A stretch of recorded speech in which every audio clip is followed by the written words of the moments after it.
They got the 218th vote on the discharge petition. Yay! We are going to take our joy where we can find it, okay? Adelita Guajalva of the 7th District of Arizona was sworn in yesterday, and she immediately, as promised, was the 218th vote for the discharge petition. Now, what happens after that? That was literally the first step.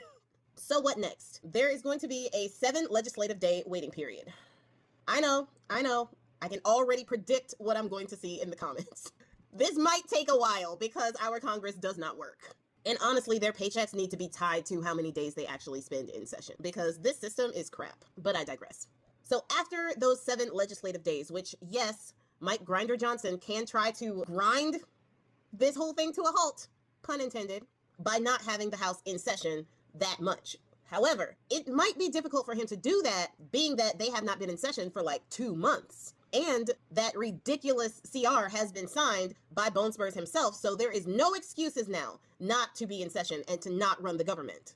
The Republicans have the House, the Senate, and the presidency. So at this point, there is no excuse for not being in session. So there's that. He might actually not be able to avoid being in session because now he has no more excuses.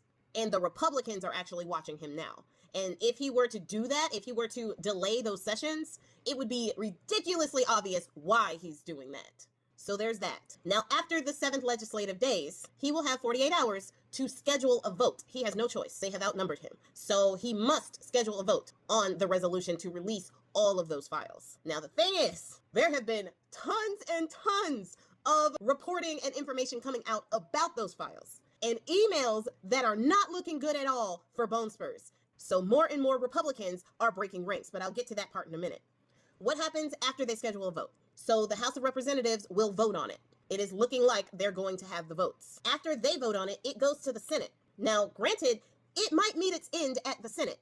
Thing is, it might not, because 1, senators are voted on by whole states. They're not decided by districts in which can be maneuvered by different mapping, right? They're voted on by whole states. And the approval for these files to get out is in the 80s and 90s%, even among Republicans, among MAGA, among independents, and it's in the 90s for Democrats. Everybody wants the release of these files. So if the Republican senators vote against releasing the files, something that the Republicans actually specifically ran on in 2024, if they vote against that, after everything that has come out, all of the emails that have come out, and there's been even more emails with the 23,000 pages that the Oversight Committee released, people are finding emails in there too, explicitly naming Spurs in various different ways. I have those emails and I'll be doing a separate video breaking those down. So if you don't follow me on whatever platform you're watching me on, give me a follow so that you see that breakdown that's coming really soon. But I digress. There has been a ton that has been coming out, and the senators will be on record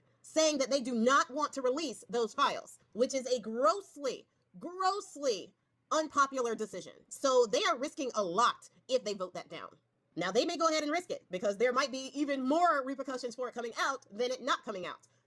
Understood. However, more and more Republicans are breaking ranks with this because the writing is literally in the emails.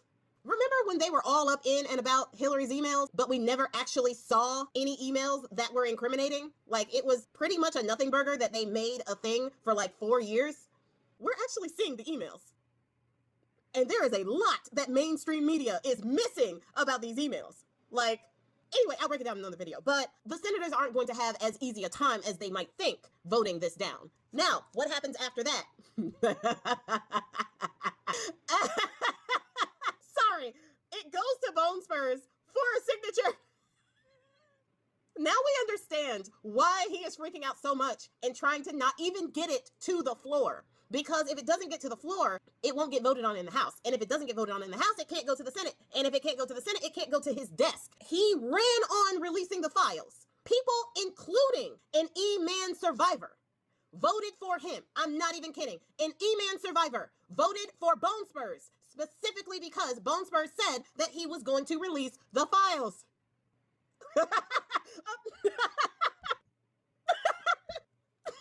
If it comes to his desk, and he literally was the savior of QAnon, he was the one that people chose to vote for in 2015, specifically because they were calling the Democrats child essayers. Remember Pizzagate? Remember they're eating baby brains? Remember that was the whole point of QAnon, Marjorie Taylor Greene's people, and Lauren Boebert's people, this is why they're going against it right now, because they actually believed that Bone Spurs was going to be their savior against child as heirs. And people believed in him, and that is how the whole MAGA movement, when the Tea Party and QAnon and all of that powers combined, they created MAGA. Racist SOBs who pretended to care about child as heirs. They are going to be looking at Bone Spurs and being like, yes, you now have this on your desk. You can now sign this and make sure that everything comes out like you said. And everybody who's like, why didn't Joe Biden do it? Your man literally has it on his desk now. Is he gonna sign it? He is stuck between a campaign promise that might have actually gotten him votes enough to get to where he is and his own self-preservation. If he does sign it, he's toast. If he doesn't sign it, he's toast. So he is in a very, very bad position if he doesn't sign it. And even if he doesn't sign it, that could spark outrage in the Congress, and they could override his veto. They could have enough votes in the Senate and the House to override that veto. Because then people are going to be like, well, wait a minute. It was on your desk. You could have just released the files. You said that it's a hoax. You said that there's nothing in there. That's your DOJ. It was his DOJ in 2019 who got the files in the first place. And it's his DOJ that are sifting through the files right now. His DOJ is the one that arrested E-Man in 2019. Now, I feel like there's a reason for that, but I'll get to it in the next video when I get to the emails. They are the ones that compiled the files. Now, granted, Biden's DOJ, who had an active investigation in Maximilian and who arrested and convicted her, they also had files. And the reason why, people who love to ask why he didn't release them, the reason why he didn't release them is, one, that's actually not his job. It is not the president's job to release the files. The DOJ is actually supposed to be independent. So is the FBI. They were under an active investigation. That is why they didn't release them then. So people who are asking that, you are either ridiculously ignorant or you are disingenuous. Because they were in an active investigation. They would not have released the files. The fact that the files are being asked to be released right now is because back in June, they said that there were no files. The Bone Spurs-led DOJ and FBI said that there were no files. You remember that? That is why people are demanding the release of the files, because the investigation has been stalled. And they said that there were no files at all and no foul play when it came to E-Man's untimely earthly exit. That is why now they are asking for the files. During the Biden administration, there was an active investigation in which the files could not be released because they were actively investigating it. So for the people who are ridiculously ignorant or just ridiculously disingenuous and you don't care anyway just because it's your person now, that's why. But I digress. So I think it is safe to say that Bone Spurs did not sleep last night and the walls of the White House are running red with ketchup.